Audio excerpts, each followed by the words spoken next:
శ్రీ నారా చంద్రబాబు నాయుడు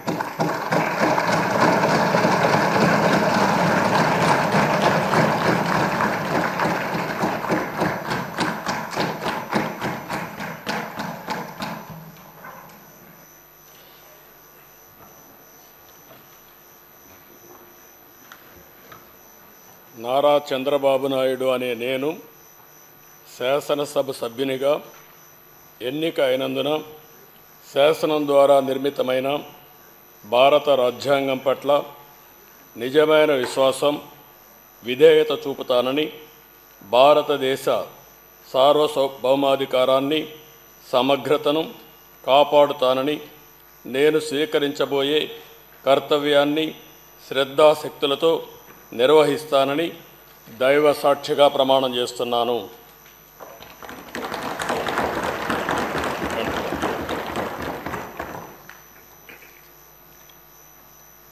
ఆంధ్రప్రదేశ్ శాసనసభ సభ్యుడైన నారా చంద్రబాబు నాయుడు అనే నేను సభ నియమాలకు కట్టుబడి ఉంటానని, వాటిని అనుసరిస్తానని, సభా మర్యాదలను పాటిస్తానని, సాంప్రదాయాలను గౌరవిస్తానని దైవ సాక్షిగా ప్రమాణం చేస్తున్నాను.